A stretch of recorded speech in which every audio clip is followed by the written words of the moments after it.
My name is Kaz, and I've been in the entertainment industry for over 20 years now. And this is my first time doing a public speaking. So my nerves are different, but they're still nerves. So I want to ask you guys a question.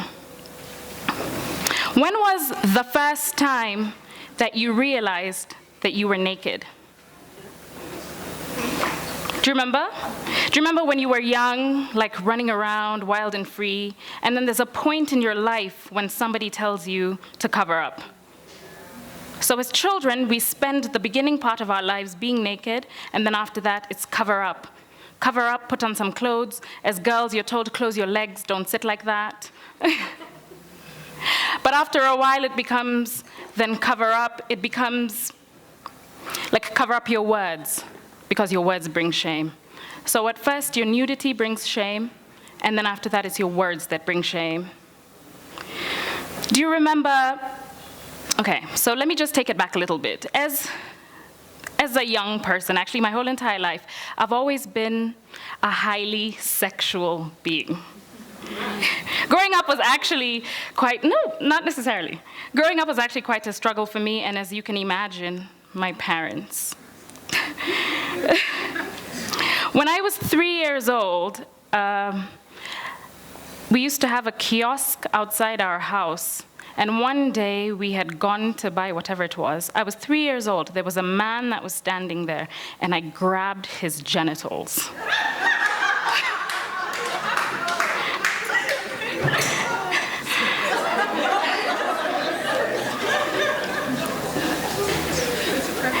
Needless to say, my aunties and my mother, my auntie, by the way, one of them who is in the audience today, took me back home and whooped the living daylights out of me.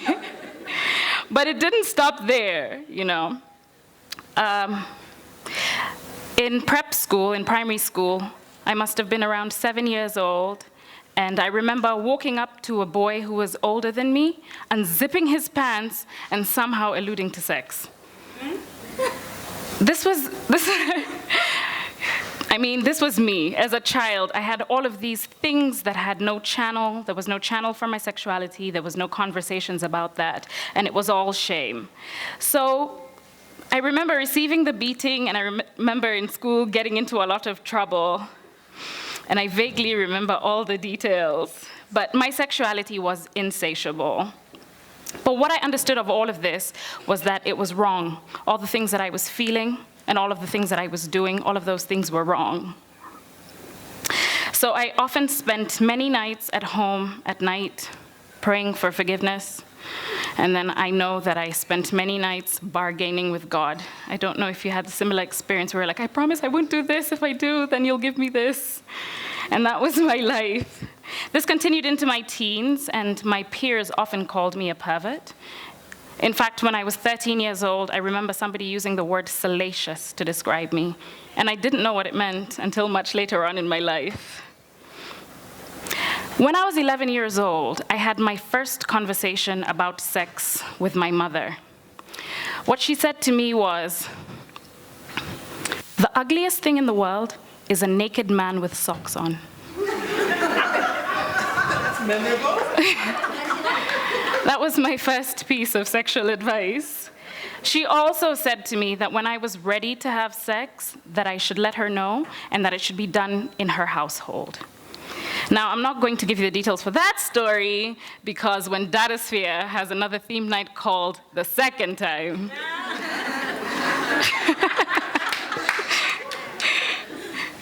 only in the last 5 years or so have I begun to feel confident of the person that I am, or the person that I've become, and the chain of events that have led me to be who I am now.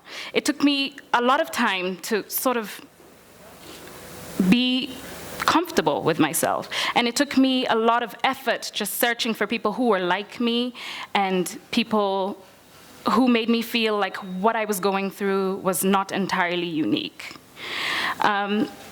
Even though there wasn't really much of like sex education happening in schools at the time when I was younger, I am happy to say that I did grow up in a liberal home.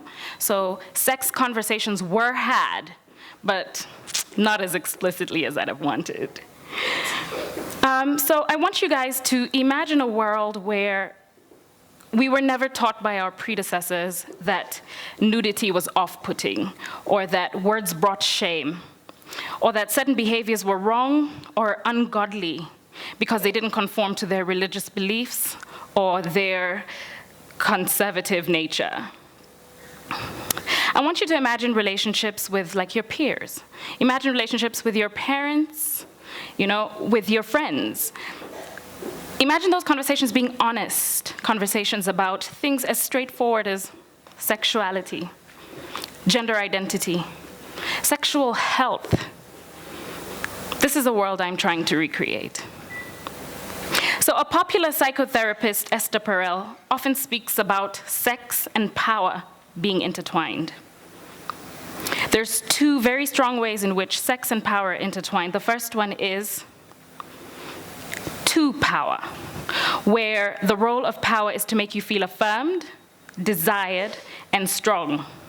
And the second is power over, through humiliation, oppression, where it ceases to be about sex and becomes more about abuse and violence. The conversations around abuse and the abuse of power are now rising up to the surface.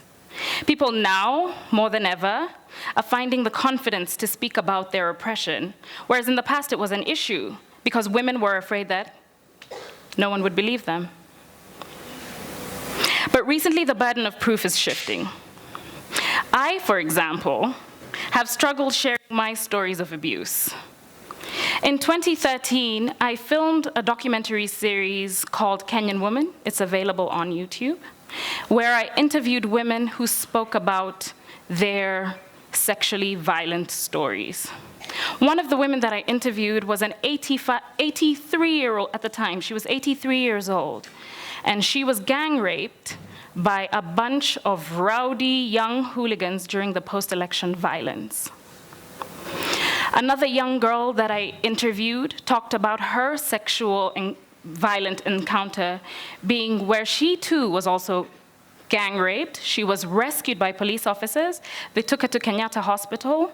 When she got there, they asked her to move to Nairobi Women's. She had no money for transport. She had to walk from Kenyatta Hospital soon after her ordeal all the way to Nairobi Women's Hospital, where she was told that she would find better treatment. My friends who I've shared my experience with have asked me to record my story as well. And to date, 5 years after the release of Kenyan Woman, I still can't. But look at what the Me Too movement has done to the world. It's given a voice to the voiceless. It's allowed people to speak. Many people are suffering from many different kinds of oppression around the world, and many have died with the cards of their tails held so closely to their chest. Because the conversations around all matters sexuality are deemed taboo, most of these stories go untold. And this is why I created The Spread, a sex-positive podcast.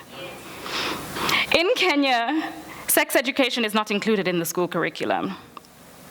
Further to this, the subject is viewed with negativity. When sex education is taught, it's done from either a religious lens or a pregnancy and disease prevention perspective.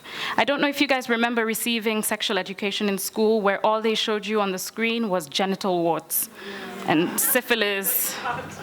And a lot of people carry all of this into their adult lives, and you don't even realize it, but it affects your relationship with your partners later on in life.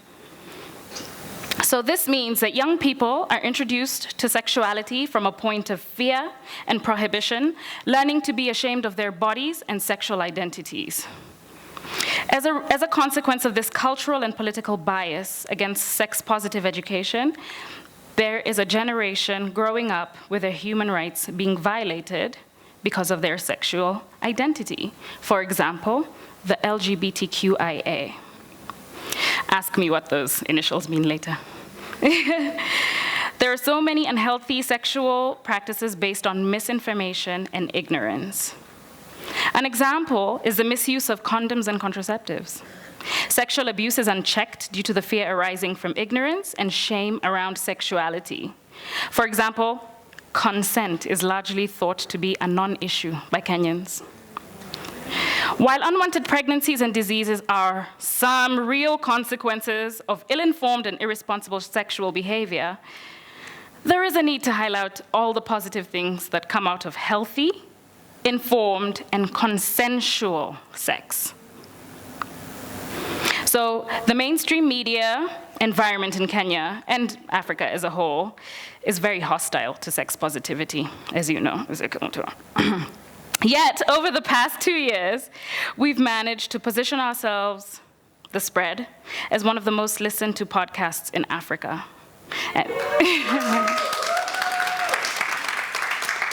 And definitely the most popular podcast in Kenya. We started as a team of 2 with cell phones in our bedroom, just recording, because it's always been my dream to talk about sex. Like, I love to talk about sex. But even more than that, I love to hear people's stories about sex. There's too many negative pictures that are associated with the word. And I enjoy hearing positive aspects surrounding pleasure, kink, self-love, masturbation, porn, the wonderful stories that women share about their periods, same-sex love, sex, and intimacy. In Kenya, the law criminalizes consensual adult same-sex intimacy. More accurately, carnal knowledge against the order of nature. We want to change people's biases and perceptions towards sex and sexuality, and most importantly, love. A concept as simple as comprehensive sexuality education for adolescents in Kenya can begin to change the lives of the youth in Kenya. Yet, policy change is gravely opposed to by religious leaders. For those of you wondering, comprehensive sexuality education, also known as CSE, is a curriculum-based process of teaching and learning about the cognitive, emotional, physical, and social aspects of sexuality. It aims to equip children and young people with the knowledge and values that will empower them to realize their health, dignity, and develop respectful social and sexual relationships, and consider how their choices affect their own well-being and those of others. And because these programs are based on human rights principles, they advance gender equality and the rights and empowerment of young people. The ultimate goal is to be a part of this movement that's spearheading the non-formal aspect of sexual education in Kenya, the rest of Africa, and the world, and be the African voice that challenges sexual norms. All of this is to say, the wave of curiosity is upon us. We're in the perfect position to be able to take advantage of the fact that we have access to information that wasn't previously available to those before us. And hundreds of thousands of people, young people, are yearning for this kind of education and keenly listening to what we have to say. Because in the end, we are the leaders that we've been looking for. So, go ahead. Get naked with me, but with your words. And let's create a positive environment for young people to thrive in. Do you guys have a drink? I want you to raise your glasses.